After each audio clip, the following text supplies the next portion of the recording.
Des lumières s'allument un peu partout en Europe et nous suivons heure après heure, bien sûr, le combat du peuple grec à travers le combat de ses élus face au FMI, à la Banque centrale européenne et aux institutions européennes. Et nous suivons bien sûr aussi ce qui se passe en Espagne avec Podemos. Mais aussi, il faudrait regarder du côté de la Turquie et d'autres pays où on voit qu'une alternative de progrès peut se lever. Nous devons nous y atteler en France, lourd chantier. Mais je pense que ce que va vous dire ce soir Jean-Luc vous donnera l'envie et je dirais les éléments, parce qu'il n'y a pas de révolution sans intelligence, sans culture, les éléments pour mener à bien ce combat révolutionnaire pour une alternative réelle. Je vis l'Assemblée au jour le jour et je peux vous dire que ce besoin d'alternative, on le sent loi après loi, quand on sent que le combat n'est pas simplement un combat contre la droite et l'extrême droite, mais un combat contre un parti du renoncement. Et je pense qu'aujourd'hui, il faut qu'on chasse ce mot de renoncement et qu'on donne une ambition de bonheur. Voilà, qu'on retrouve cette ambition de bonheur que chantait si bien Léo Ferré lorsqu'il parlait de l'âge d'or. Je vous souhaite ce soir de rêver à l'âge d'or. Je vous remercie.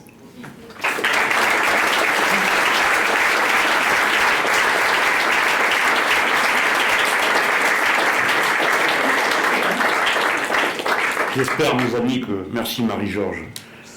Marie-Georges est une amie, j'ose dire une complice dès qu'elle sera partie pour pas qu'elle l'entende. Et une affection très chaleureuse et fraternelle me lie à elle, vous le savez,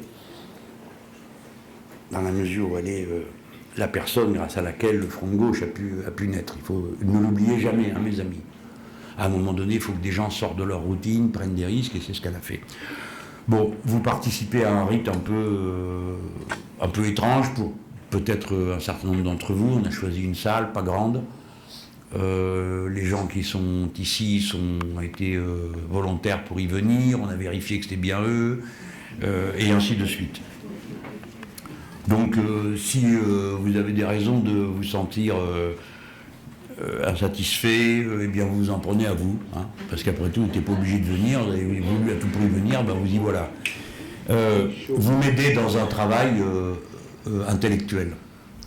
Je procède toujours de cette manière-là, c'est-à-dire que jamais la réflexion théorique ne s'est interrompue dans nos fils.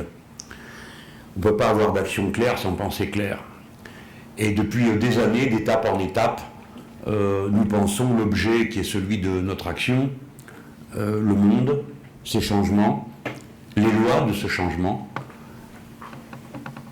et les stratégies révolutionnaires, puisque nous appartenons à cette aile du mouvement progressiste qui pense que c'est par un renversement profond et complet des normes de l'organisation de la société que le renouveau de l'humanité peut se faire à cette étape, et les raisons de le faire cette fois-ci nous paraissent d'un ordre encore plus intense qu'elles ne l'étaient autrefois lorsqu'il s'agissait du projet des révolutions socialistes. C'est dans ces conditions que d'un endroit à l'autre, abusant de la patience de ceux qui m'écoutaient, j'ai pu travailler, peaufiner, passer à ces stades de l'oralisation, de l'explication aux autres, et qui nous a permis de faire les thèses sur l'écosocialisme et combien d'autres choses qui sont des documents qui ont une très grande importance pour nous, que les observateurs médiatiques en général ne voient pas, hein, parce que ça ne les intéresse pas, il n'y a pas de sang qui coule. Bon. Alors des fois, ça se passe que je me trouve à un endroit, par exemple, l'analyse de ce qu'on appelle une bifurcation dans l'histoire, plutôt que ce qu'autrefois nous analysions comme des révolutions, c'est-à-dire les sociétés parvenaient à un point de blocage, ce point de blocage faisait exploser les cadres juridiques et sociaux, et on appelait ça une révolution. Et du coup, notre imaginaire, notre vision sur l'histoire, dont je vais traiter dans un instant, était en quelque sorte enfermée dans une certaine intuition, car dans l'art du combat politique, l'intuition joue un rôle, la capacité à pressentir ce qui va advenir. Et plutôt que de cette image un peu linéaire de l'histoire, petit à petit, nous avons substitué le concept de bifurcation. C'est-à-dire, l'ensemble des paramètres d'une situation restent les mêmes, un seul bouge, et l'ensemble de la trajectoire historique dévie du tout au tout. L'image que je prenais pour ça était celle de quelqu'un qui est dans une voiture et roule sur une route absolument droite, la vitesse est constante, absolument rien ne change ni ne bouge, sauf qu'il y entre une guêpe qui pique le chauffeur. Et à partir de là, on peut imaginer quel type de bifurcation de la trajectoire va donner cet incident qui peut être considéré comme tout à fait minime. Aucun des autres paramètres de la situation ne change. Donc, vous voyez comment les mots, la capacité à conceptualiser peut aussi changer notre intuition, notre capacité à pressentir les événements, à s'y adapter et à se préparer. Alors, c'est dans ces conditions que nous avons imaginé, François Delapierre et moi, de formuler comme une théorie la révolution citoyenne.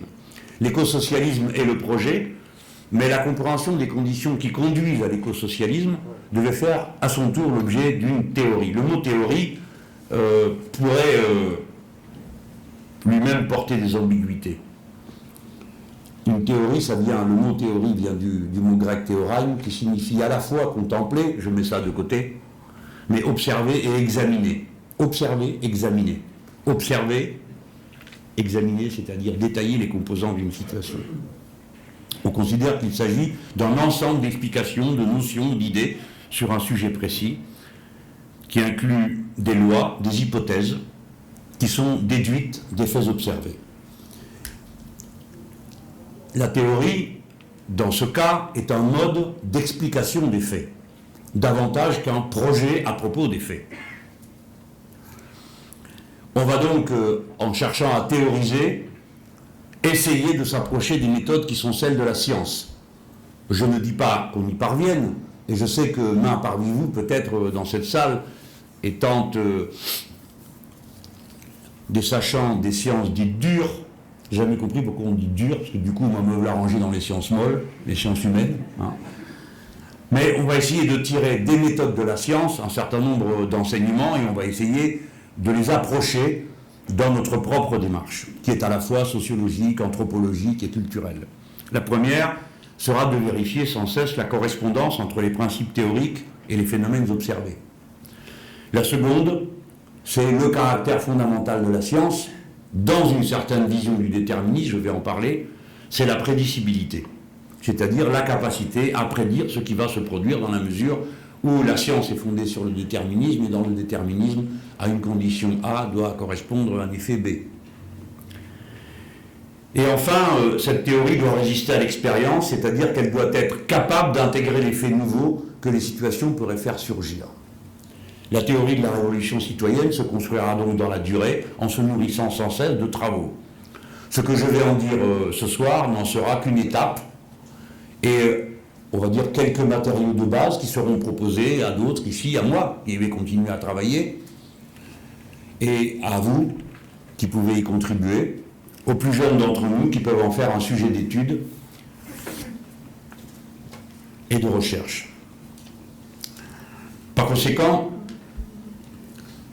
la théorie de la révolution citoyenne, si elle fonctionne comme théorie, va non seulement nous permettre d'analyser et de prévoir, entre guillemets, le futur, mais elle va conduire à un résultat, c'est qu'elle va nous faire lire le passé différemment. Et en particulier, les nombreux épisodes révolutionnaires de l'histoire. C'est-à-dire chacun de ces moments où la société étant arrivée à une impasse, la dépasse par des événements qui manifestent des caractéristiques communes. De la même manière que l'on pouvait dire au moment où l'on théorisait la révolution socialiste, que celle-ci nous permettait d'interpréter d'autres événements dans l'histoire avant même qu'il fût possible de faire des révolutions socialistes.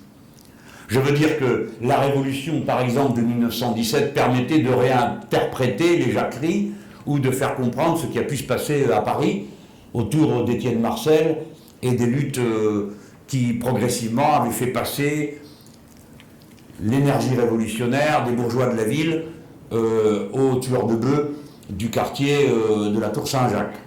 Bref, une théorie intégrant des faits nouveaux, des situations nouvelles, nous permet de relire le passé. Je pense que la théorie de la révolution citoyenne nous permet d'unifier dans une même compréhension à la fois ce qui s'est passé dans ce XIVe siècle que j'évoque rapidement, en 1917 et de très nombreuses autres fois. Naturellement, ma pensée s'inscrit sur ce sujet dans un cadre préexistant. Ce cadre préexistant, c'est celui du matérialisme appliqué à l'histoire. C'est un cadre philosophique que d'habitude on appelle le marxisme, pour faire bref. Mais comme il y a pratiquement autant de marxistes et de marxisme que de marxistes, et que, à mains égards, un philosophe a pu dire un jour, qu'est-ce que le marxisme? Une production de l'Institut du matérialisme dialectique à Moscou. Dans la mesure où ceux de cet institut avaient pris l'habitude sur tous les sujets de coller des textes de Marx les uns au bout des autres, et ça vous donnait toutes sortes de brochures auxquelles Marx n'avait jamais songé, puisqu'on avait recollé tout ce qu'il avait raconté sur l'agriculture, une autre fois tout ce qu'il avait raconté sur l'esclavage, et ainsi de suite. Et ceci avec une prétention théorique, et je pense que dans cette salle, en tout cas dans ceux de ma génération, quelques-uns ont eu ces précieuses brochures entre les mains, à essayer de s'efforcer d'être aussi intelligents qu'on le leur demandait. Bref, le matérialisme historique, c'est la méthode du matérialisme appliqué à l'histoire. Le matérialisme, j'ai eu l'occasion de le rappeler pas plus tard que ce matin, ne répond pas à la question pourquoi. Il ne cherche même pas à y répondre. Le matérialisme répond à la question pourquoi en disant comment. Le matérialisme se préoccupe exclusivement de dire comment les choses se passent. Et à partir du moment où il décrit comment elles se passent, c'est-à-dire quelles sont les interactions à l'œuvre, le matérialisme explique et donc trace les pistes des événements et de leur développement. Dans le matérialisme historique, on postule qu'il y a une dynamique de l'histoire.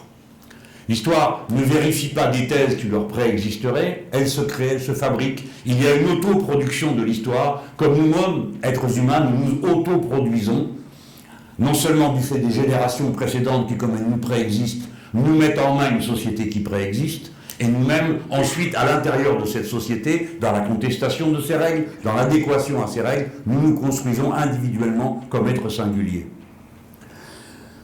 C'est résumé en quelques mots, quelque chose qui nous met à distance totale de l'idéalisme philosophique et des visions métaphysiques de l'histoire. Il n'y a pas de providence à l'œuvre dans l'histoire.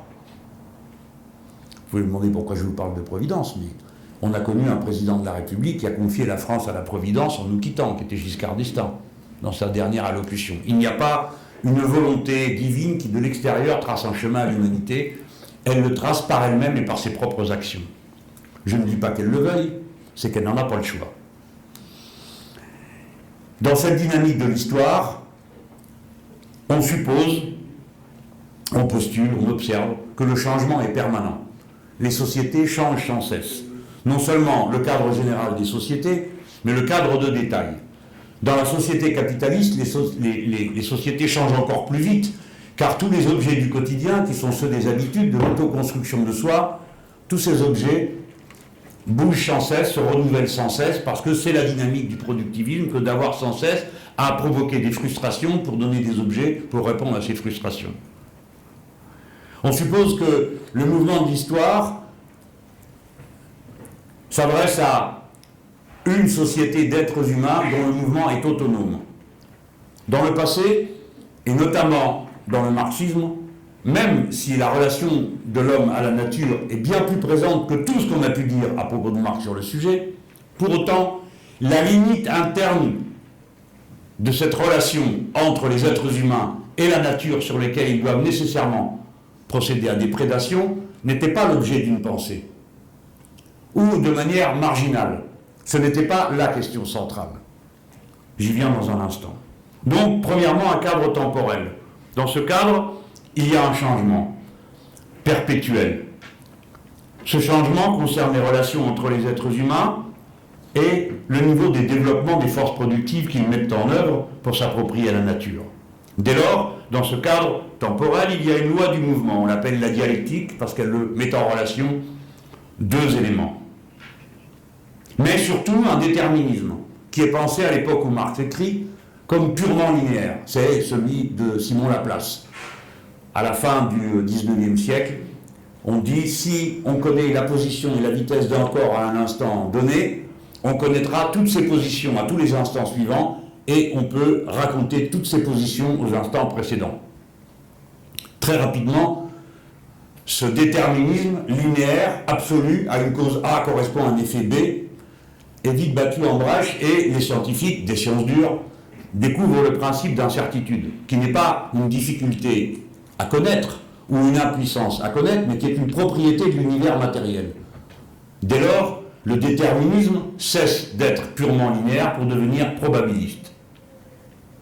Pardon du niveau d'abstraction, mais ça a des conséquences terribles sur la stratégie et sur la façon d'examiner chacune des étapes de l'histoire.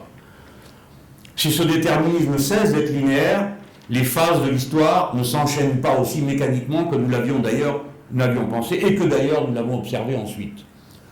Dans la vision initiale, on passait de la société esclavagiste à la société féodale, laquelle donnait naissance à la société bourgeoise, laquelle finissait par engendrer le socialisme, à mesure que chacune de ces sociétés venait à exploser et libérer les capacités de développement des forces productives pour amener les relations sociales et culturelles à un niveau plus élevé.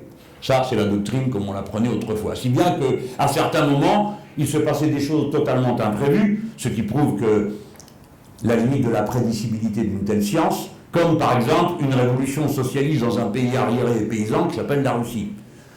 Si bien que pendant les événements révolutionnaires même, tandis que les uns disaient on va faire la révolution socialiste, les autres disent vous êtes complètement fous, ce truc n'existe pas dans le marxisme, vous allez contre l'évidence des lois de l'histoire, car nous sommes dans une société féodale, maintenant on va passer à une société bourgeoise, et donc à une démocratie bourgeoise.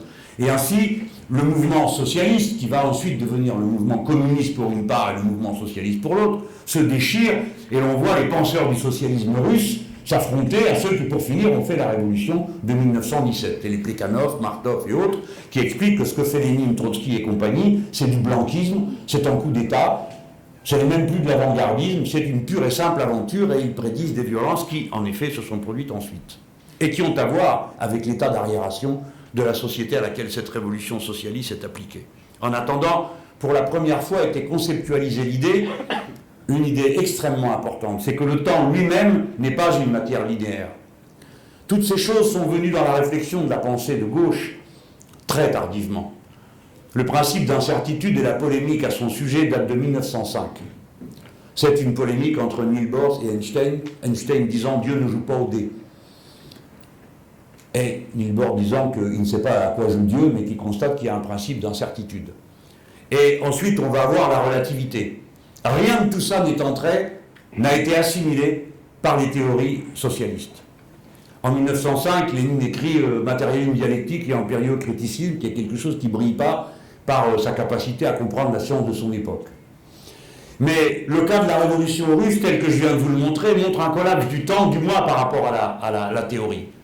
C'était Trotsky qui avait théorisé cette idée, à la suite de Parvus, que la révolution était un processus permanent et que, dans les pays arriérés, on sautait par-dessus l'étape bourgeoise parce que les moyens de production qui étaient mis en œuvre, y compris dans ces pays arriérés, étaient ceux de la phase la plus avancée des pays bourgeois. Si bien qu'on avait en quelque sorte quasi fétichisé l'usine Poutilov à Pétrograd parce que c'était la grande concentration d'ouvriers et on y voyait là la démonstration de la pureté de la théorie. Comme bien même y avait-il des millions de paysans qui étaient tout à fait éloignés de toute production industrielle et à plus forte raison de voitures dont personne n'en avait vu une. Donc, dis-je, une loi du mouvement et enfin, troisième composante de cette dynamique de l'histoire, l'origine sociale du mouvement de l'histoire. Autrement dit, les contradictions qu'il y a entre les rapports sociaux de production, les rapports de propriété se traduisent par des contradictions entre classes sociales. Dans la période capitaliste, entre capitalistes et prolétaires, comme dans les périodes précédentes, c'était le maître et l'esclave, le seigneur et les serfs, etc. C'est la prise en compte de l'intérêt de classe qui, pour finir, faisait le moteur de l'histoire. Et la conceptualisation de ces mouvements de l'histoire. La théorie de la révolution citoyenne bouscule une partie de tous ces éléments, quand bien même les prend-elle en compte et les intègre-t-elle dans un cadre théorique plus large. D'abord, elle ne pense pas l'histoire comme étant simplement l'histoire des êtres humains entre eux et des rapports de domination et de dominés. Elle les intègre comme un des moyens de comprendre ce qui se passe. Mais elle met au premier plan la relation de l'homme à la nature qui le contient.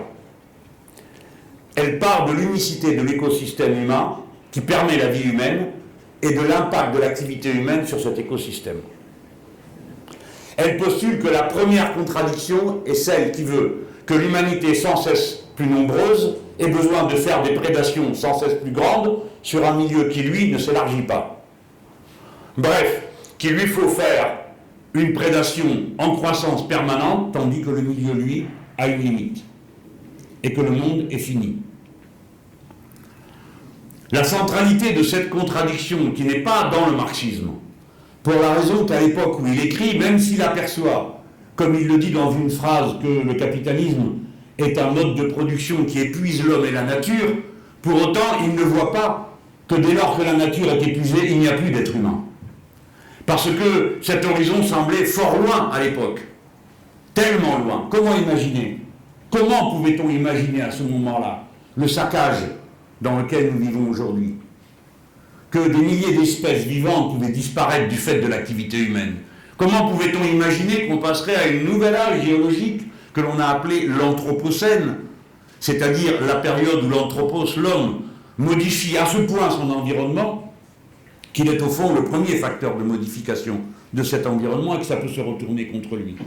Que l'activité humaine réchaufferait ou modifierait à ce point le climat, soit que l'on admette l'idée qu'elle est à elle seule la cause du réchauffement climatique, soit que le climat étant un système métastable, c'est-à-dire toujours voisin de l'équilibre et donc du déséquilibre, l'activité humaine le perturbe pour le pousser dans un sens. Jusqu'au point où le réchauffement ferait monter le niveau des mers, changerait le régime des vents et pourrait conduire à l'extinction pure et simple de l'humanité. On ne le pouvait pas, mais maintenant, non seulement on le peut, on le doit, on le voit. Dès lors, surgit un intérêt qui ne peut pas être assimilé purement et simplement à un intérêt de classe. Même si, par rapport à cet intérêt, les classes sociales sont positionnées différemment et de manière antagonique. C'est l'intérêt général humain. S'il n'y a qu'un seul écosystème compatible avec la vie humaine, alors il y a un intérêt général humain, transcendant toutes les autres contradictions d'intérêt. Ce fait ne peut pas être mentionné au détour d'une phrase. Il doit nécessairement appeler à revisiter l'ensemble des concepts qui s'enchaînent autour du concept de la lutte de classe. Si bien que, en cherchant quelle était la première loi de dynamique de l'histoire, au lieu de mentionner la lutte pour le partage de la richesse, comme c'est le cadre, comme c'est le cadre d'analyse marxiste, il faut d'abord mettre comme point de départ de la réflexion le rapport à la nature, l'intérêt général humain et la façon dont les classes sociales se positionnent par rapport à ça. Donc vous voyez, ça n'abolit pas la lutte de classe. Ça lui donne un autre cadre. Mais le cadre fondamental, la loi fondamentale de l'histoire, c'est le rapport du nombre à la nature. C'est ce que j'ai développé dans le livre L'ère du peuple. Le nombre est le facteur décisif de l'histoire. Plus il y a d'êtres humains, et plus les conditions dans lesquelles ces êtres humains sont en rapport avec la nature, je viens de le dire, mais entre eux changent. Ces changements ne sont pas seulement sociaux ou culturels, on peut dire qu'ils sont anthropologiques, qu'ils concernent l'identité humaine, l'ontologie elle-même. Mais avant d'y venir, puisque j'ai d'abord fait référence à la rupture avec cette idée d'un cadre temporel où l'activité humaine serait à elle seule l'objet de l'étude, en mettant en avant la place du rapport entre l'écosystème et le nombre qui le fréquente. Je viens sur la question des lois du mouvement. On a pensé les lois du mouvement comme linéaires et comme un déterminisme rigide. Si le déterminisme auquel nous avons affaire est probabiliste, alors il y a quelque chose qui se passe qui a une importance décisive dans l'analyse des stratégies politiques. C'est ce qu'on appelle l'événement fortuit. Réfléchissez-y un instant. Quand bien même une circonstance est assurée à 90%, quand bien même elle est-elle à 98%, s'il n'y a que 2% qui ouvrent une autre possibilité, au moment où ce 2% se produit, il se produit à 100%. Dès lors, on voit la place singulière dans l'histoire de l'événement fortuit. Et quand vous vous retournez sur le passé, vous vous apercevez que toutes les révolutions procèdent d'un événement fortuit, et non pas d'une volonté délibérée. Jamais, nulle part, aucun parti politique, même d'avant-garde proclamé, n'a jamais déclenché une seule révolution. Les révolutions se déclenchent toujours de manière fortuite en commençant par l'effondrement des structures. Et l'effondrement des structures se révèle par un fait, l'irruption des femmes, qui sont la dernière ligne de résistance de la société, de sa maintenance quotidienne sur la scène de l'histoire. La révolution de 1917 commence par une insurrection de femmes, on ne le dit jamais. C'est parce que les femmes sortent pour la journée du 8 mars, un premier jour contre l'avis du parti bolchevique et des autres partis politiques, que l'on ramasse la cosaquerie qui est censée la réprimer. Et comme elles y retournent le deuxième jour, où on leur avait pourtant demandé de rentrer à la maison, et comme elles y retournent le troisième jour, c'est là que l'ordre est donné de leur tirer dessus. Alors elles se précipitent sur les bottes des Cosaques. Et le chef des Cosaques sort son revolver, et au moment où il va tirer sur la foule, c'est un autre Cosaque qui l'abat. En 48 heures, le régime s'effondre. De même, en 1789, vous connaissez tous le déroulement. La Bastille et Lorette. Mais le vrai événement révolutionnaire, celui qui va abattre la monarchie en violant le caractère sacré du corps du roi, c'est une manifestation de femmes qui vont à Versailles à pied. Femmes dont on sait beaucoup de choses par le procès qui leur a été fait ensuite, ou qu'on a voulu leur faire parce qu'il a fallu abandonner le procès. À l'époque, la calomnie déjà avançait plus vite que la vérité. On avait dit que ce n'était pas vraiment une manifestation de femmes, c'était des hommes déguisés en femmes. Mais celles qu'on a jugées, c'était bien des femmes, des pauvresses de 16, 17, 18 ans, les bras chargés d'enfants. Elles sont allées à Versailles, et elles n'ont pas eu les bonnes manières de ceux qui se réunissaient ailleurs. Elles sont entrées dans le château à la faveur de subterfuges que je vous épargne. Mais une fois entrées, on leur a dit il faut repartir, c'est le soir. Elles ont dit on ne repart pas. Elles ont tué quelques gardes et un cheval. Le cheval, elles l'ont mangé. Et le lendemain, dans la nuit, vous le savez, tous les événements qui ont fait qu'à la fin, elles ont ramené le roi, la reine et la famille à Paris. À partir de cet instant, la personne du monarque cesse définitivement d'être sacrée comme l'émanation de Dieu lui-même. C'est cet événement qui va préfigurer tout le reste, la nuit de Varennes, le retour après Varennes et ainsi de suite. Bref, je ne vais pas faire le tour de toutes les révolutions, mais je voulais juste, à l'occasion de cet instant de mon discours, vous dire, regardez, comment la théorie de la révolution citoyenne permet de revisiter les révolutions du passé pour en comprendre la dynamique. J'espère qu'à mesure que mon exposé avancera, vous verrez sans cesse plus précisément cet enchaînement des faits dont la théorie rend compte. Ainsi, il nous reste à essayer de comprendre comment cette dynamique de l'histoire elle-même s'articule. Dans l'ancien système, il y a la dialectique. Ce sont deux corps. Que se passe-t-il quand il y en a trois qui exercent une attirance, une attraction mutuelle sur les événements? C'est la théorie du chaos qui entre alors en jeu. Elle va avoir pour nous une conséquence. C'est qu'en pensant la société et son rapport à la nature comme un événement global, nous allons penser les révolutions sous un autre mot. Je n'en ai pas trouvé d'autre pour l'instant que celui que j'ai emprunté aux sciences dures. La société, le rapport des hommes à la nature fonctionne comme un système critique auto-organisé. C'est le mot que les scientifiques ont trouvé pour décrire quelque chose dont je vais maintenant vous donner une image un peu simple, comme le sont toutes les images, mais qui permettent de penser. Imaginez un petit plateau sur lequel on fait tomber des grains de sable un après l'autre. Au bout d'un certain temps, la pente sur le plateau arrive à une certaine pointe et il se produit un événement, une avalanche.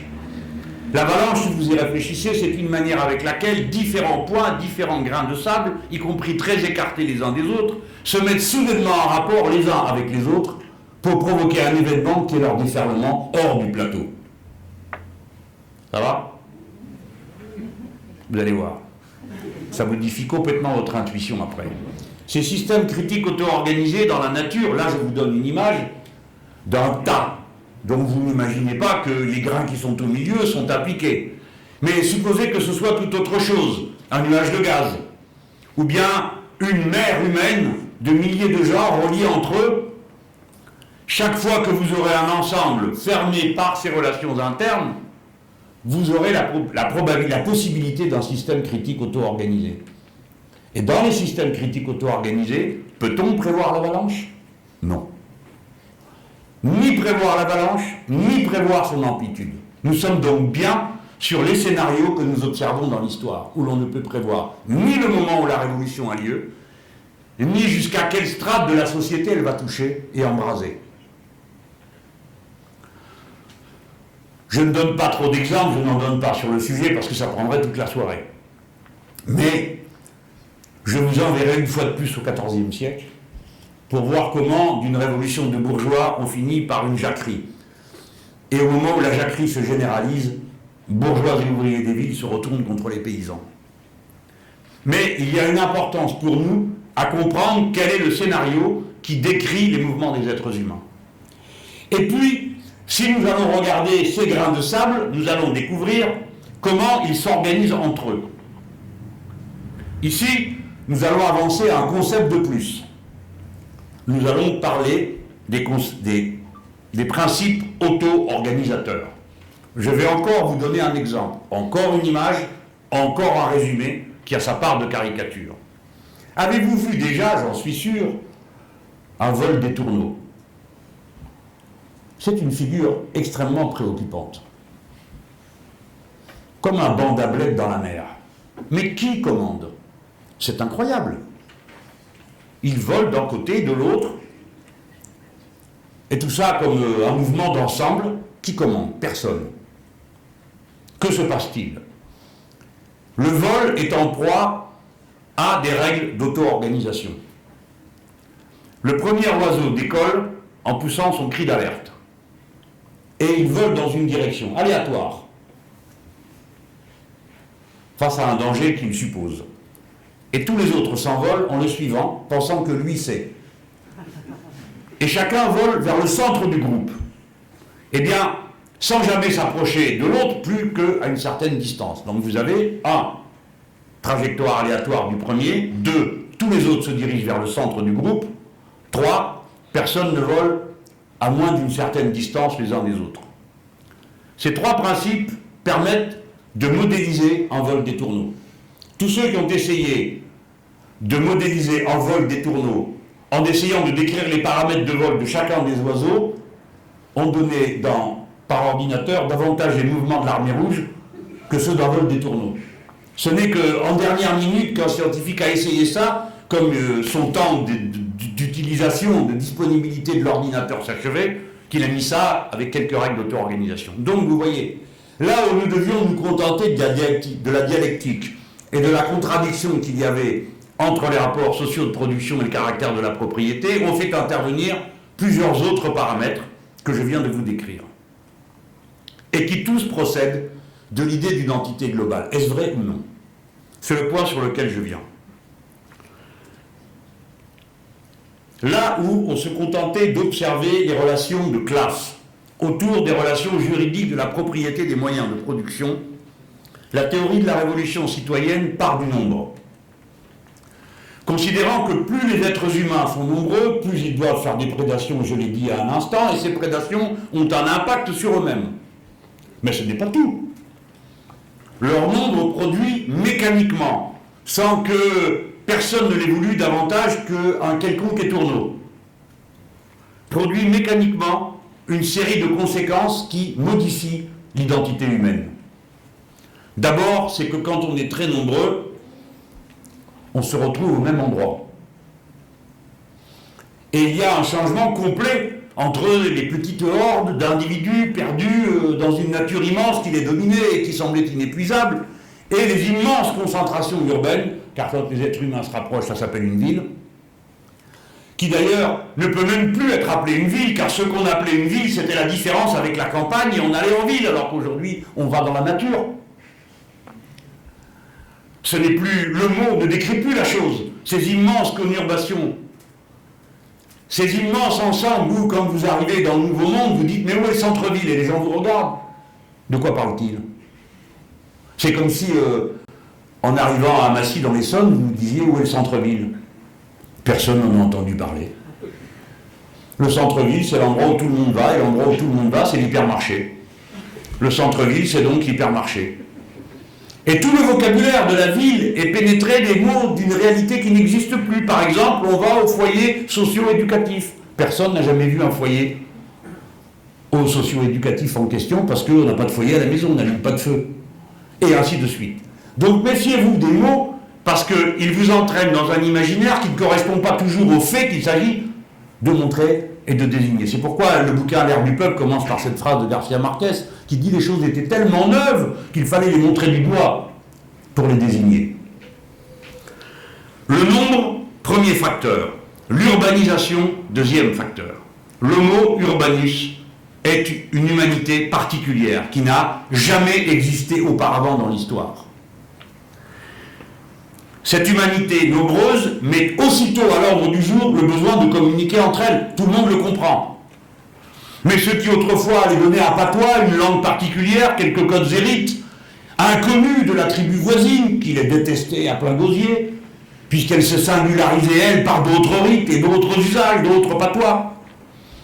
Situation dont on connaît une forme extrême avec les naturels de Papouasie Nouvelle-Guinée qui sont entre deux montagnes, et quand on leur disait mais on les a découverts un jour, c'est vraiment le mot, personne ne pouvait bouger là-dedans.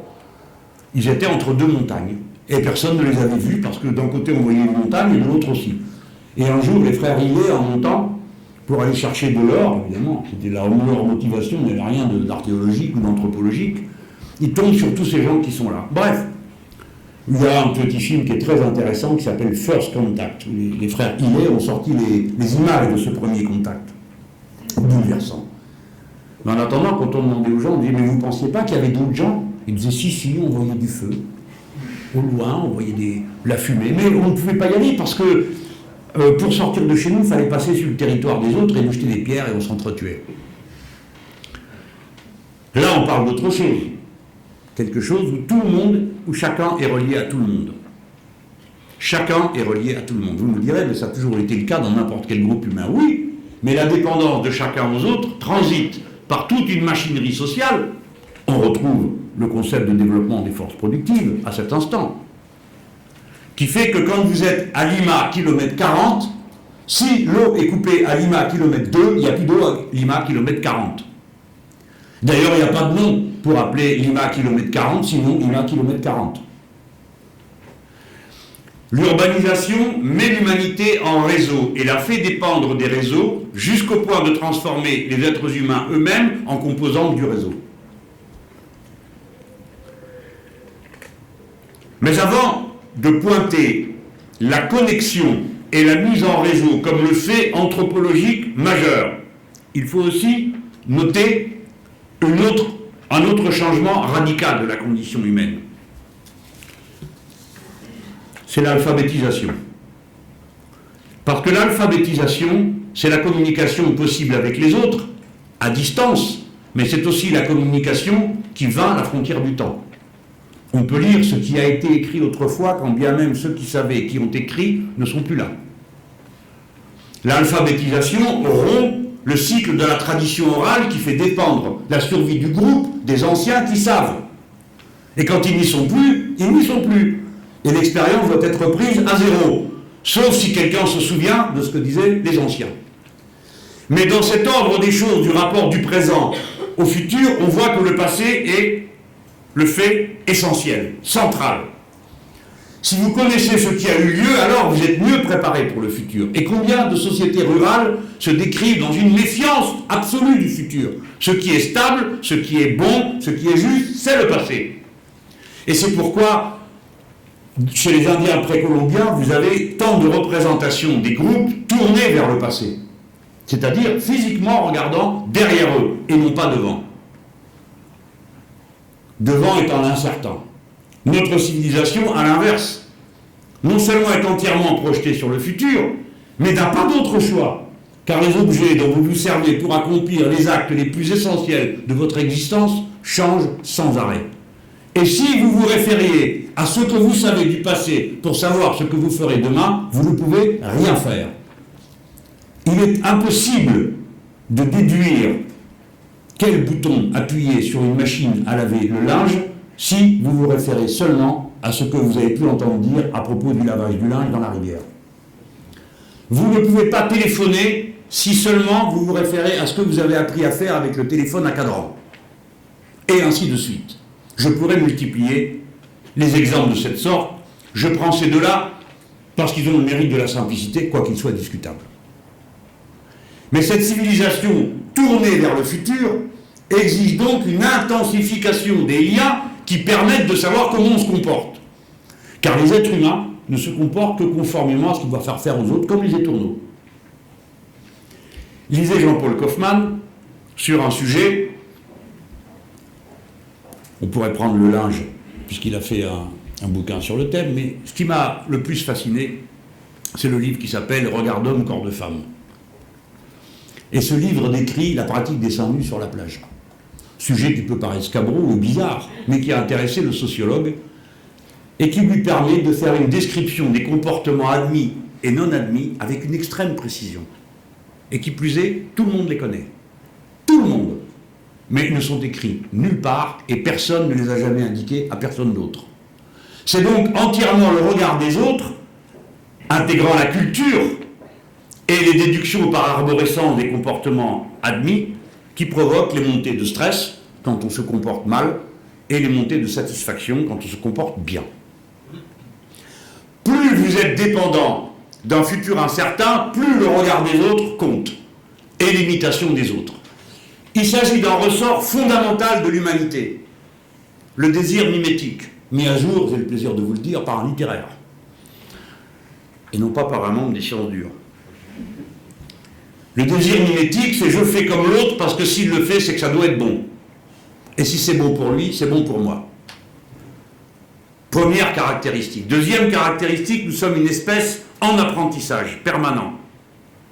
Cela s'observe en regardant les jeunes enfants qui apprennent et en même temps ne savent pas dominer leur désir mimétique. C'est pourquoi deux enfants dans un bac à sable peuvent se battre comme des chiens pour un seau, quand bien même leur mère vient leur proposer des dizaines d'autres objets qui sont bien plus intéressants qu'un seau, mais comme l'enfant est incapable de dominer son désir mimétique, il le lui faut à tout prix. Les jaloux transportent dans un âge plus avancé la rage du désir mimétique. Le désir mimétique, l'apprentissage. L'humanité ne peut fonctionner en tant qu'humanité, d'abord qu'en étant corrélée aux autres, exemple contraire, les enfants loups, et ne peut fonctionner que par culture cumulative. La culture cumulative est plus importante que le talent individuel. Autrement dit, on ne peut pas comprendre ce qui s'est passé il y a 50 000 ans, quand tout d'un coup ont explosé les moyens techniques et matériels que l'on a observés à cette époque, si on se réfère seulement au changement génétique qui s'est en effet produit à cette époque. Autrement dit, il ne suffit pas qu'il soit apparu une espèce humaine plus avancée pour expliquer pourquoi la technique a avancé. Pour prendre un exemple, disons que si vous mettez un prix Nobel de physique au pôle Nord, il est vraisemblable qu'il mourra s'il n'y a pas un Esquimau pour lui expliquer comment on survit dans telles conditions. C'est par l'accès à la culture cumulative que nous sommes en état de nous connecter aux autres. Ces facteurs combinés les uns avec les autres, dans le cadre d'une urbanisation radicale et d'une interconnexion croissante, définissent la nouvelle humanité, qui va aborder les questions de son intérêt général dans ces conditions-là. Je suis donc en accord parfait avec les obligations du matérialisme appliqué à l'histoire, quand je m'exprime comme je suis en train de le faire. Vous voyez que les autres catégories que nous avions maniées jusque-là, la lutte de classe, le développement des forces productives, etc., les rapports de propriété, prennent leur place à l'intérieur d'un cadre théorique plus large, qui ne les annule pas, mais qui leur donne une autre signification. Telle est la place singulière de la théorie de la révolution citoyenne. J'achève sur ces éléments nouveaux de cette nouvelle humanité.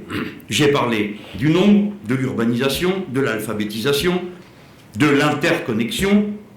Là, j'ai une fiche qui date un peu, mais quand vous considérez que 32% de la population mondiale est connectée à Internet,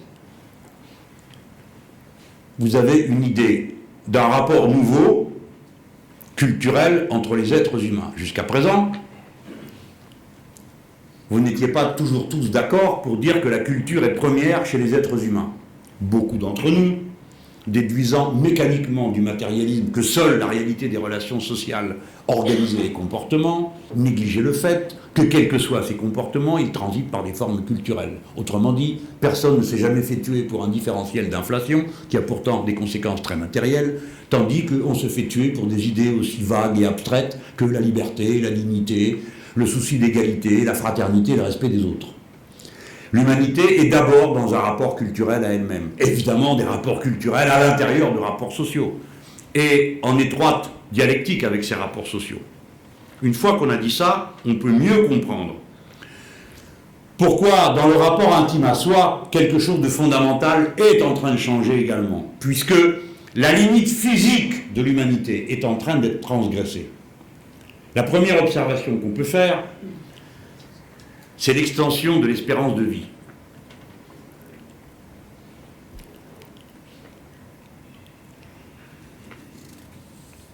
Voilà. En 1950, l'espérance de vie moyenne dans le monde était de 47 ans. Elle est aujourd'hui de 69 ans. Ce n'est pas la même humanité. Celle qui peut prolonger son existence, donc son savoir cumulatif, du simple au double pratiquement.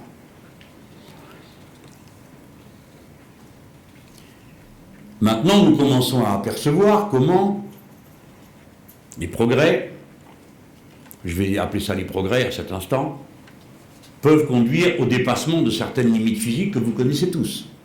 On commence à parler maintenant d'exosquelettes. Mais on s'est déjà remplacé un certain nombre des pièces de la machinerie humaine par des artefacts. Ceci va nous changer complètement. Et on peut penser que la génomie, un jour ou l'autre, mettra à l'ordre du jour la fin de la mort. Il y a déjà des gens qui écrivent sur le thème. Moi, j'y suis prêt. Je suppose qu'on doit finir par s'ennuyer. J'en suis pas sûr. Je ne sais pas de quoi il s'agit. Mais j'avais tellement aimé lire Condorcet, qui se cachait, qui était d'ailleurs condamné à mort, écrire un beau texte pour expliquer pourquoi un jour l'humanité vaincrait la mort. Condorcet. Il est vrai que lui croyait à l'éducation. Mais en tout cas, ce que l'on aperçoit, c'est comment une aptitude physique cesse d'être un destin. Une bonne image de ce changement peut venir de la réflexion sur la contraception. Car ça change tout. Pendant des millénaires, les femmes, qu'elles le veuillent ou non, ont enfanté. Et de cet enfantement, il est résulté toutes sortes de conséquences sociales, culturelles, et d'abord pour elles, puisque tout enfantement comporte une part de risque, et donc d'interruption de la chaîne qui se fait à travers le corps des femmes. J'ai pensé que c'était une bonne comparaison pour montrer ce que peut être la rupture du moment où une aptitude physique cesse d'être un destin social. Si vous veniez apprendre que vous ne mourrez plus, ce qui aurait bien fait nos affaires aujourd'hui, vous ne serez plus les mêmes êtres humains. De même que vous n'êtes plus les mêmes femmes que vos mères ou vos grands-mères du fait que vous contrôlez les naissances de vos enfants. Bien sûr, dans l'apparence, vous êtes des femmes. Et vous des hommes. Mais en réalité, ce n'est pas votre corps qui vous définit dans ce que vous êtes. C'est votre savoir et les moyens dont vous disposez pour vous auto-gouverner. Ça va m'amener à quelques concepts maintenant. Alors, une fois qu'on a posé ces lois générales, j'espère l'avoir fait de manière aussi ordonnée que possible et, si possible, pas trop longuement. Je vais essayer, tout ça paraît clair, après on mettra des chiffres pour qu'on voit, les gens aiment beaucoup les chiffres. Et puis après tout, pourquoi pas, on a inventé les chiffres pour établir des relations entre les choses, ce qui est quand même le début du matérialisme. 1, on a du mal, 2, on comprend mieux, et ainsi de suite. Je ne sais plus où j'ai lu qu'on avait inventé vraiment les maths et les stats pour calculer l'impôt qui était dû sur les parties que la crue du Nil changeait. Hein? Alors vous voyez qu'il y a un rapport direct entre le savoir et la politique, parce que prendre des impôts, c'est de la politique. Hein. Donc on a un cadre. Nous voici maintenant sur deux mots, révolution et citoyenne. Révolution, je pense qu'on peut s'accorder assez rapidement pour le définir. Non pas dans une essence de la révolution, mais en décrivant à quoi elle aboutit. Au moins trois choses. Le changement de l'ordre politique, qui commande comment et pourquoi. Le changement de l'ordre économique, qui possède et de quel droit, et jusqu'où. Et le changement juridique, c'est-à-dire quelle est la hiérarchie des normes. De tout ça, on a des idées assez précises dans ce que nous vivons. Le changement de l'ordre politique, on peut regarder loin derrière nous. Au nom de quoi une décision est-elle légitime? Eh bien, la première réponse, c'est que si c'est moi le plus fort, on fait ce que je dis. Mais l'usage de la violence pour assurer l'ordre politique est épuisant et consomme une énergie collective tout à fait considérable. C'est pourquoi il vaut mieux que les êtres humains consentent à l'ordre. D'ailleurs, ils y aspirent, contrairement à ce qu'on croit. Il le faut pour plein de raisons, la conservation du groupe, des enfants et ainsi de suite. C'est pourquoi la deuxième source de la légitimité est très très rapidement Dieu.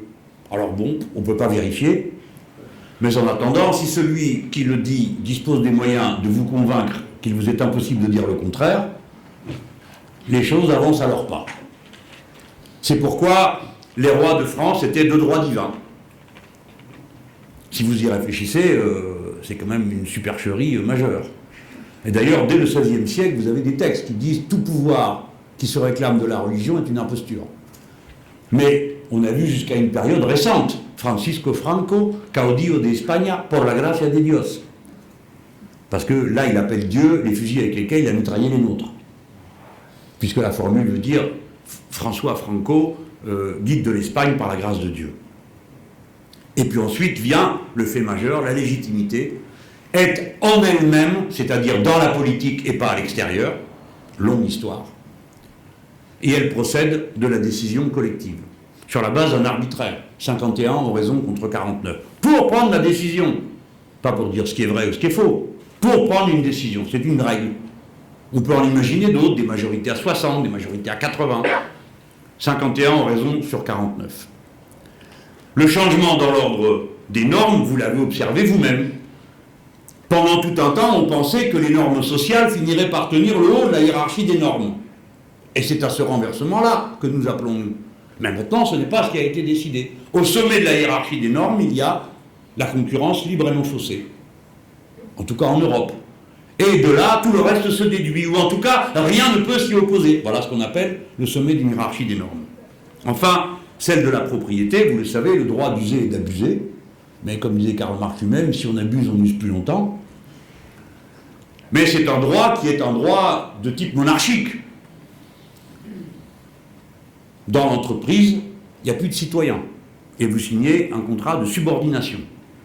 On voit que l'élan qui a conduit les sociétés à s'auto-gouverner s'arrête à certaines portes, notamment celle des entreprises, où est produite la richesse et où se nouent les principales contradictions de la société.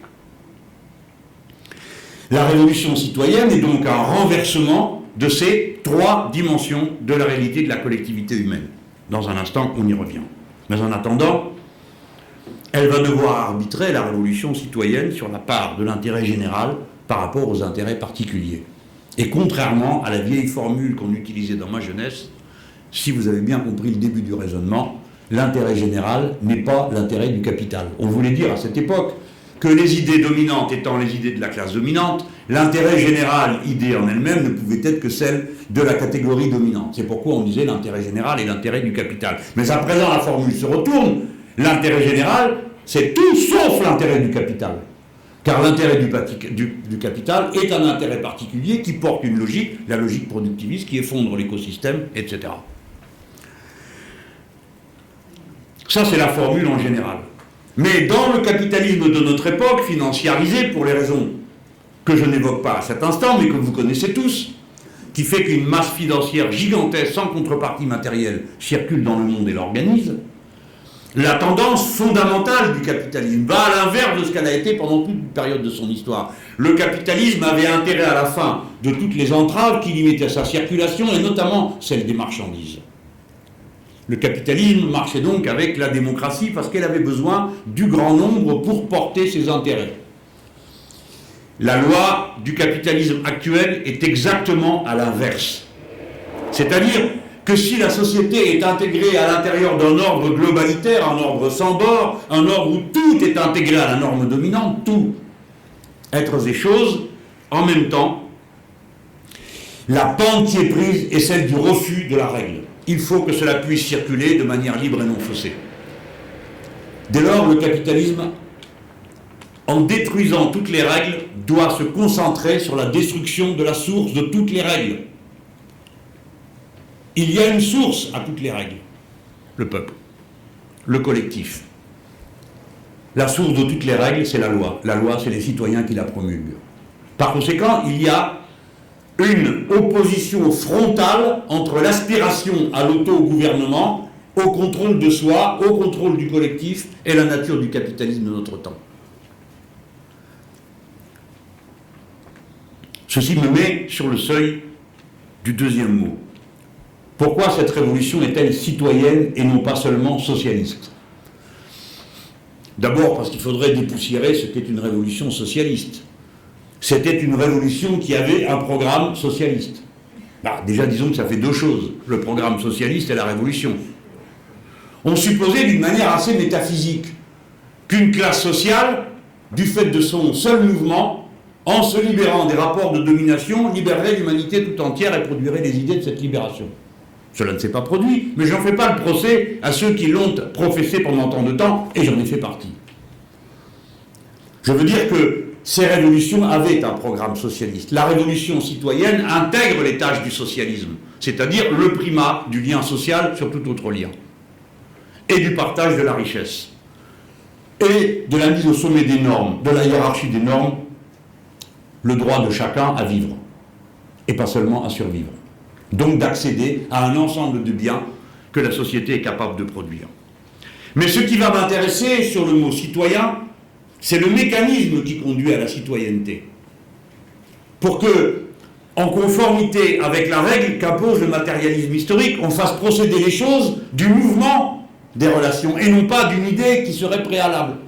La citoyenneté naît, comme la bile sort du foie, de la relation humaine. Car, je vais citer, ça sera la seule fois où je citerai quelqu'un, Godelier pour dire, la règle de base qui crée une communauté humaine, ce n'est pas la famille, dit Godelier, l'anthropologue, sociologue. Ce n'est pas la famille, contrairement à ce que l'intuition suggère. On s'imagine un petit groupe humain qui a des enfants, et donc voilà la famille et la société qui commence. Non, dit-il, ce qui crée la communauté humaine en tant que communauté, c'est les règles qu'elle se donne. Et ces règles, elle se les donne avec des raisons très précises, qui n'est pas simplement de prendre des règles. C'est d'assurer la souveraineté du groupe sur son territoire et sur ses membres. Ainsi, le premier moteur qui va mettre en mouvement ces groupes d'êtres humains qui vont accumuler une expérience et une culture, comme je l'ai dit tout à l'heure, en s'observant les uns les autres et en se transmettant leur savoir, c'est la volonté de dominer soi-même et les autres, et le territoire sur lequel on est. Dominer, souveraineté, contrôler, maîtriser. La souveraineté est à la base de la communauté humaine. Ce n'est pas un supplément d'âme. Et dès lors, quand aujourd'hui nous traitons de la souveraineté nationale, entendant pour nous la souveraineté populaire, nous ne faisons rien d'autre que de nous articuler avec les mouvements les plus profonds que nous enseigne la connaissance de l'anthropologie. Ce n'est donc pas une idée que nous amenons de l'extérieur, parce qu'elle serait par elle-même supérieure. Non, nous lui proposons son accomplissement. La démocratie jusqu'au bout est l'accomplissement jusqu'au bout du ressort initial à la souveraineté. Et cette souveraineté que l'on peut décrire comme autogouvernement, autodétermination, évidemment, elle marche aussi bien pour l'individu que pour le collectif. La souveraineté sur soi, c'est donc repousser la main qui vous domine, le mancipium, c'est l'émancipation. Mancipium, la main qui vous domine, qui est sur vous, la main du maître, la main du père.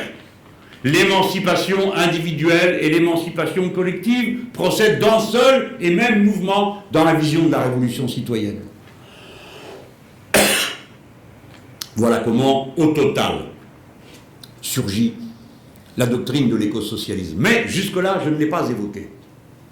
Il n'y a pas besoin de doctrine de l'écosocialisme pour que tout ce que je viens de décrire se mette en mouvement. s'enchaînent comme de cause à effet dans un rapport probabiliste, je l'ai dit, c'est-à-dire qu'on n'est jamais certain que ça a vraiment lieu. Jusque-là, il n'y a pas besoin d'un horizon, d'un projet. Ces choses s'auto-alimentent et se mettent en mouvement toutes seules. L'écosocialisme est la doctrine qui en rend compte en proposant un projet. Projet conforme aux aspirations fondamentales des mouvements que je viens de décrire. La doctrine de l'écosocialisme reprend l'ancienne doctrine socialiste et la formule dans de nouveaux termes. Premièrement, il n'y a qu'un seul écosystème compatible avec la vie humaine. Dès lors, il y a un intérêt général humain. Dès lors, il nous appartient de le découvrir, ce que nous ne pouvons faire que librement, c'est-à-dire en faisant appel à tout ce que nous savons et en débattant. C'est la démocratie. Et il s'agit pour nous, dans le cadre de la démocratie, non pas de dire ce qui est bon pour chacun d'entre nous, mais ce qui est bon pour tous les autres. Ainsi s'enchaînent dans un même mouvement articulé d'une même et unique pièce l'humanisme, la République, le socialisme, et évidemment, vous avez compris que quand j'ai dit la décision libre, cela veut dire par exemple que ce n'est pas le patron qui décide du vote de l'ouvrier, que ce n'est pas l'homme qui décide de la décision de la femme, et que ce n'est pas Dieu qui doit se mêler de nos délibérations, pour une raison qui ne veut être offensante d'aucune manière. C'est qu'il est impossible de se prouver quoi que ce soit dans ce domaine. Autrement dit, il ne peut venir sur la table que ce qui peut être argumenté. On ne peut pas argumenter le dogme, on ne peut pas argumenter la foi, il s'agit d'un sentiment. Certains diront d'une névrose, d'autres d'un sentiment, les autres d'un élan profond du cœur. Mais peu importe, nous n'avons pas à en débattre, nous n'avons pas à en connaître, ce n'est pas notre affaire. Ne peut venir sur la table que ce qui se discute. Et qu'est-ce qui peut se discuter? Ce qui peut se nier. Autrement dit, on ne peut pas dire oui si on ne sait pas dire non. On ne peut pas affirmer une thèse comme bonne si on ne peut pas entendre que le contraire le soit, dans une certaine proportion également pour d'autres. La démocratie n'est donc pas une concession que nous ferions provisoirement avant l'ordre parfait et luisant auquel nous aspirons, comme on a pu le croire dans le passé. Non, c'est la condition même de la décision collective. Il faut qu'elle soit contradictoire. Et si elle ne l'est pas, alors elle ne peut pas être bonne, elle ne peut pas être juste, car on ne l'a pas éprouvée à la preuve du contraire. J'ai résumé l'écosocialisme et je crois avoir montré à cet instant le lien qu'il y a entre la théorie de la révolution citoyenne et l'écosocialisme comme l'accomplissement de cette révolution citoyenne. Maintenant, je finis sur la stratégie révolutionnaire. Comme pour la théorie elle-même, je ne prétendrai pas qu'il n'y manque pas un boulon. Mais il y a des choses que nous devons observer et poser comme étant centrales. La première est qu'on ne peut accomplir les objectifs de la révolution citoyenne qu'en étant conscient de ce qu'elle est et des objectifs que l'on vise. Autrement dit, passer de la révolte à la révolution. Et pour cela, il y a un point de passage obligatoire. C'est de rompre le consentement à l'ordre établi. Rompre globalement, mais rompre intimement. Il faut accepter le conflit. Il faut renoncer à l'immaturité puérile de ceux qui en toutes circonstances réclament du consensus. Le consensus ne sert strictement à rien. C'est le dissensus qui est le moteur de la pensée et le moteur de l'histoire. Il faut accepter le conflit et il faut le porter. C'est par le conflit que naît la conscience. Enfin, quand même, qu'on en soit rendu à le dire, qu'elle recule. Autrefois, combien de fois nous a-t-on expliqué que la première école de la conscience de classe était la lutte? Et comment pouvait-on avoir une conscience de classe si on ne l'éprouvait pas par la lutte? Qui vous le prouvez à vous-même? Cela veut dire notamment que pour nous, les révolutionnaires de la révolution citoyenne, nous ne sommes pas des gentils garçons et des gentilles filles. Nous n'essayons pas de séduire, le contraire. Si nous devons un jour ou l'autre séduire, c'est par la force de nos raisonnements et des points que nous proposons à l'horizon. Ce point est grand important dans une société qui est dominée par les classes moyennes qui sont productrices des normes de comportement. La classe moyenne n'existe pas. C'est une classe idéologique. Je vous renvoie tous à la lecture d'Alain Accardo, Le petit bourgeois gentilhomme, et je ne vois pas ce que je pourrais dire de plus et de mieux que lui.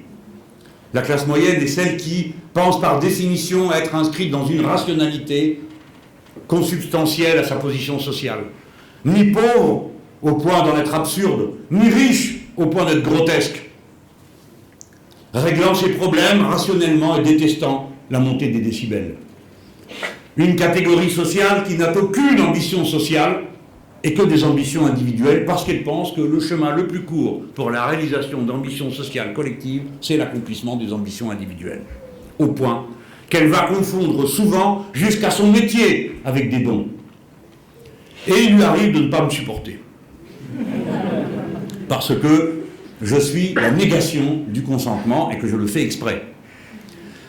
Je dis je pour vous détendre maintenant, mais bon, c'est ce que faisait Chavez, c'est ce que tout le monde fait quand il déclenche un processus révolutionnaire ou qu'il participe à un processus révolutionnaire. Il faut maintenir la flamme allumée, et vous ne la maintenez allumée que par la contradiction, que par le conflit, parce que le conflit n'est pas malsain. Ce qui est malsain, c'est de ne pas assumer le conflit, de ne pas le voir, de le refuser, car nécessairement, pour le refuser, il faut l'étouffer. Mais ça n'empêchera pas d'exister. C'est pourquoi je dis que c'est une attitude puérile, et que je plains beaucoup ceux qui y croient, à supposer qu'ils y croient, parce que le consensus a pour fonction essentielle de maintenir l'ordre. Et que donc, vouloir le consensus n'est jamais neutre, ni socialement, ni politiquement. Ça, c'est le point 1. Rompre le consentement, jusque dans l'ordre intime. C'est pourquoi la critique politique et le projet de la révolution citoyenne est un projet culturel. Je le résume d'une phrase. J'ai dit au camarade Chavez, si on a fait tout ça pour qu'à la fin, chacun puisse avoir de la chirurgie esthétique et un 4x4, je rentre chez moi. Il ne peut pas y avoir de révolution citoyenne victorieuse qui ne soit en même temps une révolution culturelle qui lutte contre tous les mécanismes de mise en place du monde à travers le consentement à certains comportements ostentatoires. La classe moyenne n'existe pas, elle n'existe qu'à travers ses consommations.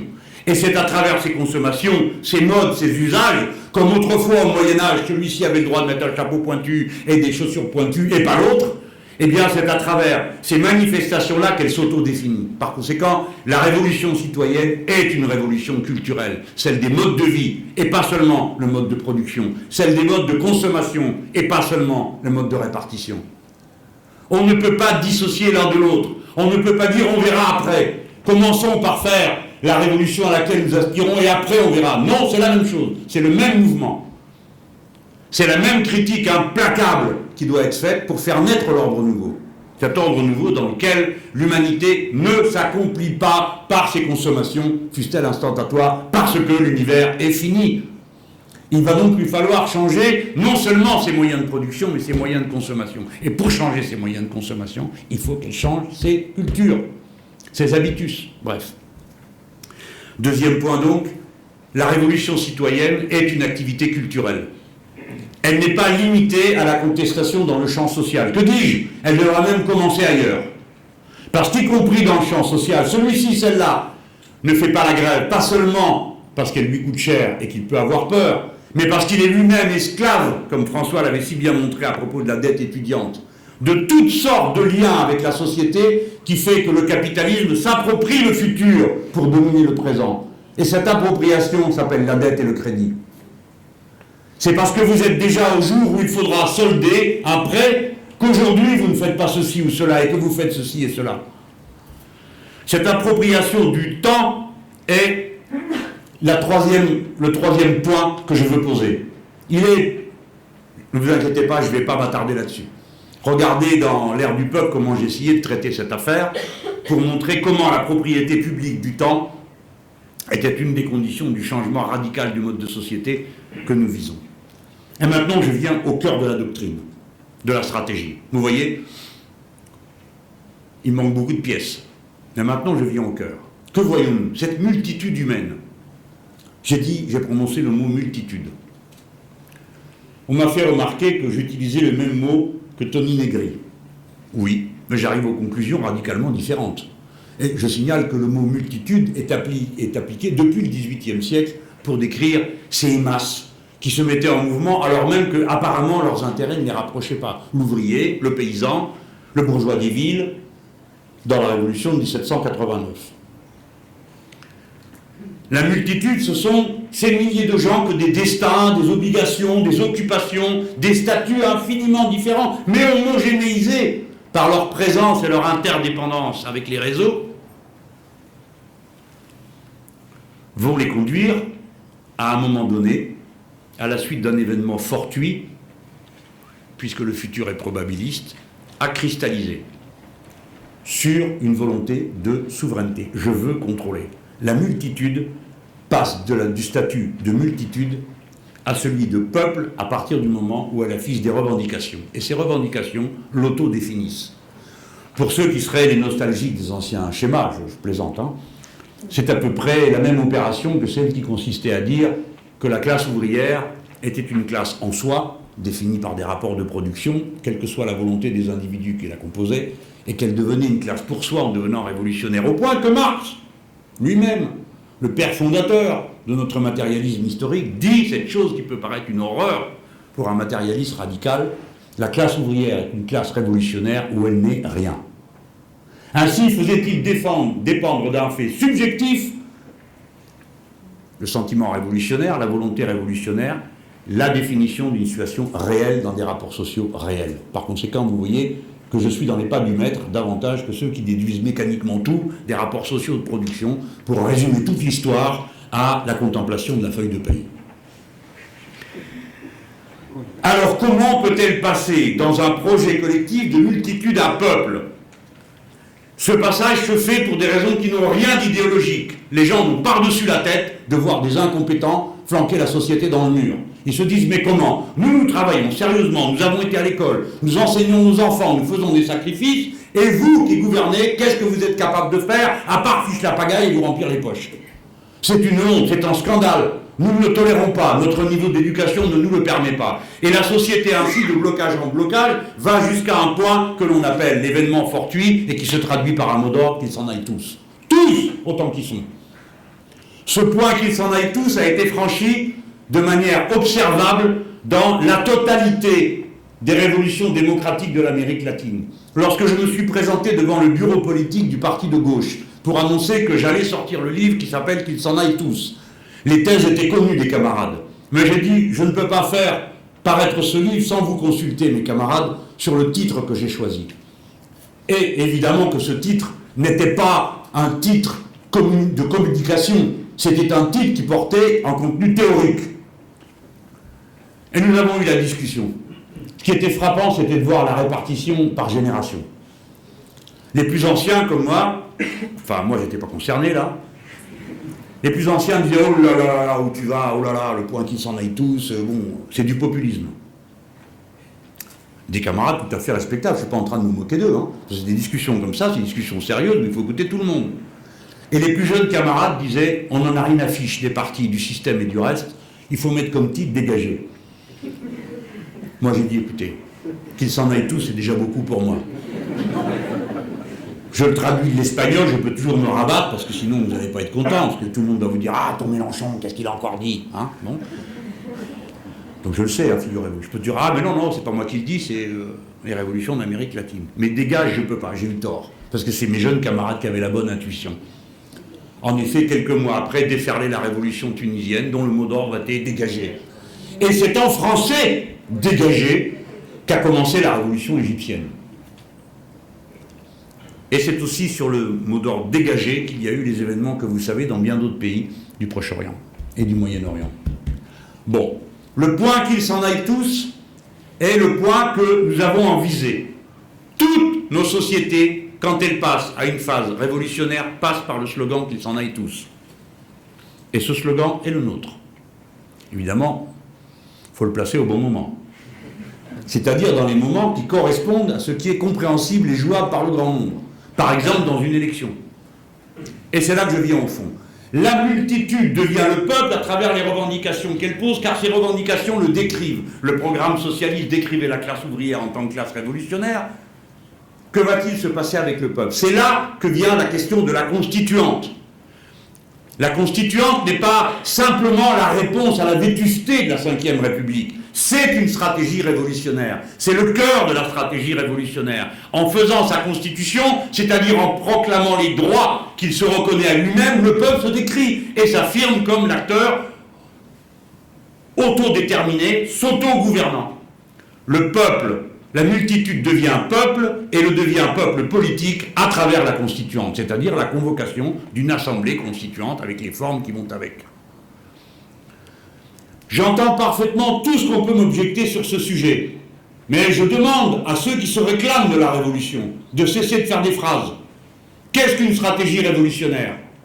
Sinon un chemin concret que l'on propose aux autres. Qu'est-ce qu'on entend par stratégie révolutionnaire? L'espérance mystique d'une levée des barricades? Alors on reste à la maison et on attend qu'elles viennent, puisque c'est pas nous qui allons les commencer. J'ai remarqué que ma révolutionnaires n'ont pas autant d'audace quand il s'agit simplement d'aller organiser un pique-nique de force dans un prix unique. Qu'est-ce qu'une stratégie révolutionnaire? Celle qui permet la révolution. Qu'est-ce que la révolution? Le changement dans l'ordre juridique, politique, économique. La constituante permet tout ça. Et c'est l'affirmation de la souveraineté du peuple sur lui-même, sur son territoire. Voilà pourquoi la constituante est le cœur d'une stratégie. Le mot d'ordre de la 6e République n'est pas un gadget communicationnel. C'est le coin que nous enfonçons pour faire effondrer le système. Parce que des milliers de gens raisonnables trouveront raisonnable de décider de quoi on a le droit de décider. Ils trouvent ça raisonnable et c'est normal parce que c'est raisonnable. Et ça se rapporte à ce que je disais tout à l'heure. Le premier point de la souveraineté, c'est la souveraineté sur les membres du groupe et sur le territoire qu'on occupe. Voilà. J'ai fait le tour.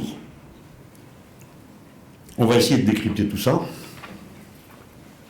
On part d'une théorie du mouvement de l'histoire et on aboutit sur une stratégie. Naturellement, la stratégie révolutionnaire comporterait la nécessité de la description de la place de beaucoup d'autres contributeurs. Par exemple, quelle est la place des partis, quelle est la place des syndicats, du mouvement social, puisque d'une manière assez classique, souvent on oppose ces différents intervenants, qui dans mon esprit correspondent à des degrés de température sociale et politique, et qui sont donc tenus par une même cause commune. J'en parle d'autant plus tranquillement, ça enlèvera, que j'ai été exclu pour ça du trotskisme. On a dit de moi, Santerre, c'était mon nom, mélange tout, le mouvement, le syndicat et le parti. En effet, je mélange tout. C'est vrai. Et suivant la circonstance, je pense que l'un ou l'autre est plus efficace pour créer de la conscience. Mais au bout du compte, il s'agit de mettre en mouvement le grand nombre. Nous sommes dans un moment passionnant de l'histoire, extraordinairement dangereux, pour les raisons qui tiennent à la dégradation de l'écosystème. Comme vous le savez, les choses vont très vite, bien plus vite que le rythme des discussions. Mais aussi pour des raisons politiques. Les sociétés comme les nôtres sont fracassées par la dissociété. Jacques Généreux a eu une expression extraordinaire pour décrire la dynamique interne de ces sociétés. C'est-à-dire qu'au lieu de fabriquer du lien social, comme toutes les sociétés de tous les autres âges de l'humanité, celle-ci, du fait du mode particulier qu'a revêtu le capitalisme financier transnational, provoque de la dissociété. C'est-à-dire, en même temps qu'il accumule les êtres au même endroit, fabrique entre eux des relations qui les séparent les uns des autres. Ce moment établit une contradiction épouvantable entre la richesse accumulée et les moyens mis à la disposition du grand nombre. Des sociétés comme les nôtres, en particulier chargées d'histoire, de l'histoire républicaine, ne peuvent pas supporter le néolibéralisme jusqu'au bout. Elles ne le peuvent pas. Cela ne se produira pas. Auparavant, il faudra un collapse. Soit une dictature, soit une guerre, soit une autre catastrophe pour l'imposer de force. La culture cumulative des Français, quand bien même sont-ils tous des râleurs, quand bien même comportent-ils un nombre considérable de racistes et d'imbéciles, ce qui est souvent la même chose. De toute façon, il y a un fond commun qui fait que nous sommes le seul peuple qui dit, pour reprocher à quelqu'un ce qu'il est en train de faire, « Ah, mais si tout le monde faisait comme vous, où est-ce qu'on irait ?» Ce qui veut dire en creux que ce qui est bien, c'est ce que tout le monde peut faire, et ce qui est mal, c'est ce que certains seulement peuvent faire. Que voulez-vous, c'est une culture populaire. Je donne cet exemple, je pourrais en donner dans d'autres sociétés. Mais je le crois important pour bien comprendre pourquoi notre société va aller au point qu'ils s'en aillent tous, et elle s'en approche.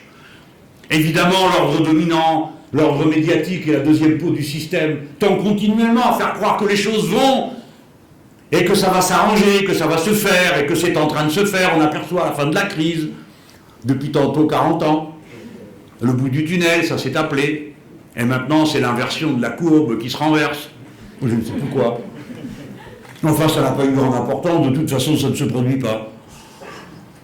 Bien.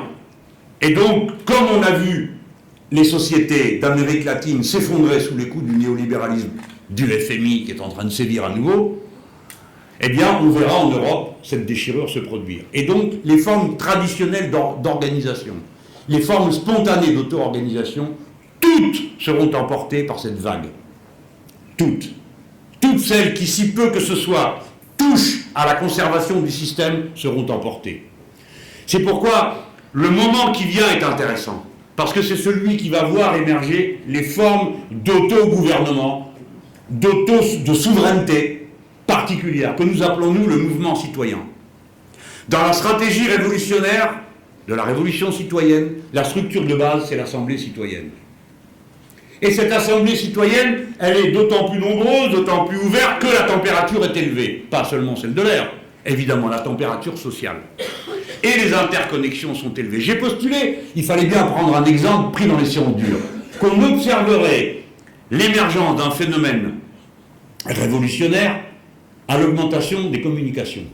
Eh bien, grâce au téléphone qui vous espionne tous, on a pu établir ce paradoxe. On pourrait penser que les gens communiquent d'autant plus qu'ils sont éloignés. Autrement dit, qu'on téléphone davantage à la campagne qu'à la ville. C'est faux. C'est en ville qu'on téléphone le plus. On pourrait postuler que le concret l'emporterait dans la relation entre les individus sur le virtuel. Autrement dit, que vous seriez plus proche des gens de votre rue que des gens avec qui vous êtes sur Facebook. Non. Le virtuel aujourd'hui est plus concret que le concret. Et vous en avez chacun une expérience personnelle. Votre rue est un réseau où vous ne connaissez personne ou à peu près. Quand on est en ville, hein. Je ne dis pas dans les charmantes bourgades de l'Oise, des Yvelines ou de l'Essonne, les petits et encore. Hein. Vous ne connaissez pas votre voisin de palier. Vous ne connaissez pas vos voisins de rue. Par contre, vous connaissez vos amis de Facebook. Il n'y a pas moyen d'y échapper. Ni à eux, ni à ce qu'ils mangent, ni à leurs anniversaires, qui vous remplissent votre écran, et ainsi de suite. On voit que, à ce moment-là, les interconnexions proposent un concret plus important que le concret lui-même. Et donc, c'est de ce côté-là que les choses vont se passer. Mais d'abord, c'est la formation d'une agora spontanée. Cette agora spontanée, c'est le mouvement citoyen. Je sais bien, tout le monde n'a pas Internet, on me l'a dit 10 fois. Je parle avec beaucoup d'amis pour essayer de comprendre comment fonctionne Facebook en ville et à la campagne. C'est pas du tout pareil, les réactions ne sont pas les mêmes, les délais ne sont pas les mêmes. Mais en attendant, si on pense en termes de révolution, et si on y pense non pas comme une avant-garde qui se présenterait pour révéler un projet au grand nombre, mais comme le résultat du mouvement du grand nombre, c'est ce qu'on disait autrefois dans le marxisme, il devait y avoir 3-4 marxistes dans la salle, qui se rappellent de ça. On disait que la classe ouvrière et le parti étaient l'accoucheur de l'histoire. Hein, parce qu'il réalisait la nécessité. Engels avait trouvé une phrase qui ne veut rien dire, mais qui est magnifique. Il disait « Le contingent réalise le nécessaire ». Bon, nous, jeunes gens, on se grattait la tête pour savoir qu'est-ce que ça pouvait bien vouloir dire, que le hasard réalisait la nécessité. Bon, voilà. Donc nous sommes de cette école. Nous croyons que le processus révolutionnaire est autonome, qu'il se noue dans des faits sociaux indépendants de la volonté des gens qui l'animent. Et évidemment, ça passe par une structure. Réfléchissez-y. Qu'est-ce qu'un soviet? Pour les plus vieux, les autres ne savent pas de quoi je parle, mais... Qu'est-ce qu'un soviet? On dit les soviets. Alors on disait, ben, les soviets, c'était les ouvriers, quoi. Ben, pas du tout. Dans la Révolution, les soviets de paysans, les soviets de marins, les soviets de ci, les soviets de là, ce sont des assemblées citoyennes. Ce sont des gens qui se réunissent pour décider ce qu'on fait. En l'occurrence, les soviets de soldats décidaient qu'on ne se battait plus. Bon, c'était une décision qui avait quand même un impact direct sur leur quotidien. On peut dire que toute l'histoire des révolutions est faite d'assemblées citoyennes. Je demande à chacun de ceux qui peuvent m'apporter des contributions sur ce thème de me les fournir, aussi bien dans l'histoire, je ne le fais pas à cet instant, mais j'ai été chercher jusque dans le Moyen-Âge. Mais dans le contemporain, j'ai demandé comment se faisaient les assemblées citoyennes en Grèce. Parce qu'on m'a dit qu'il y a des assemblées citoyennes. Ils ont organisé des dispensaires et tout ça. Mais comment ça s'est passé? Qui les a convoqués? C'est là qu'arrive l'événement fortuit. Avant, tout le monde allait manifester au centre-ville. Quand ils allaient au centre-ville, ils étaient aspergés de lacrymo et matraqués avec une sauvagerie telle qu'au début, les gens qui allaient en famille à la manif, ils ne sont plus allés en famille. Et comme ils aiment manifester en famille, et on comprend pourquoi, et je leur donne raison, eh bien ils ont manifesté dans leur quartier, parce que dans leur quartier, on ne venait pas les gazer. Et du fait qu'ils étaient là, évidemment c'est les militants politiques qui les ont appelés, ils n'ont pas trouvé ça tout seuls. C'est les militants politiques qui se sont mis au service du mouvement citoyen. Parce qu'ils portent en eux une culture cumulative de militants. Le parti n'est donc pas éliminé, le parti ne cesse pas d'avoir des raisons d'exister dans la révolution citoyenne. Mais il est un outil éclaireur, déclencheur. Un outil, rien de plus, pas une avant-garde. Surtout pas une avant-garde. Eh bien, les gens ont commencé à se réunir et à discuter de savoir pourquoi il n'y avait plus l'éclairage public à cet endroit-là, pourquoi il y avait tel ou tel problème ici ou là. C'est comme ça que sont nées les assemblées. Et regardez une chose, qui est un rapport entre la révolution tunisienne et les mouvements les plus forts de la révolution de 1789. Vous savez, c'est les grandes peurs. Au milieu de la révolution, tout d'un coup, les gens prennent peur. Et ils ont commencé à monter des milices, il a bien fallu organiser, ça s'appelle la garde nationale, pour protéger contre les bandes qui s'attendaient à voir surgir dans leur village. Et les gens sonnaient le tocsin et rappliquaient d'un endroit à l'autre, etc. On commençait à monter des gardes et donc à discuter de ce qu'on faisait ensemble et qu'est-ce qu'il fallait protéger et pourquoi c'était important, etc. C'est-à-dire la multitude devient un peuple en s'appropriant son territoire, son espace et les membres qui la composent. Eh bien, la même chose s'est produite en Tunisie. Les premières assemblées citoyennes qui montent et qui disparaissent viennent du fait que dans les quartiers, les gens ont voulu assurer la sécurité du quartier contre les pillards, etc., etc., etc. Donc, vous serez peut-être surpris de voir comme composante de la dynamique de la révolution citoyenne la question de la sûreté et de la sécurité, comme un des moteurs qu'on a pu observer dans pratiquement tous les mécanismes de révolution. J'ai accumulé autant que j'ai pu tout ce qu'on pouvait me raconter de cet ordre, qui montre comment se passe concrètement, pas les phrases, concrètement, le processus de révolution citoyenne. Bon, après ça devient un processus extrêmement dur. En Amérique latine, il y avait la pratique des escraches. Escrache, je vais vous raconter ce que c'est, ça ne va pas prendre longtemps. Il y a eu la même chose en Espagne. Escrache, c'est les gens qui venaient la nuit avec des casseroles, devant la maison des importants. Et le slogan c'était « Puisque vous nous empêchez de rêver, on vous empêche de dormir ». Et ils criaient toute la nuit. Bon, évidemment, en Espagne, c'est pour ça que les autres ont fait des lois aussi dures contre les regroupements, c'est contre les escraches, qu'on a fini par dire qu'il fallait arrêter parce que, bon, les incriminations personnelles, on n'a jamais trop aimé ça, nous. Hein. Bon. Mais enfin, bon, après on ne commande pas, hein. Vous aimez la révolution de 89, vous avalez avec les massacres de septembre, hein. Ça fait partie du pactage. Et ainsi de suite. Ben oui, c'est comme ça. Le peuple idéal, magnifique, et grandiose, et bon et généreux, ça n'existe pas. Ce sont des multitudes humaines qui se mettent en mouvement avec des passions extrêmement contradictoires et de l'importance d'avoir des idées claires, qu'au moins quelques-uns aient des idées claires, parce que sinon, il y en a qui sont toujours capables d'avoir des idées confuses et de les mettre en application. Bon, ça m'ennuierait de terminer comme ça, mais bon, je vais quand même terminer là-dessus. Mieux vaut avoir des idées claires que des idées confuses, et tant qu'à les mettre en application, mieux vaut les idées claires. Voilà, merci de votre attention.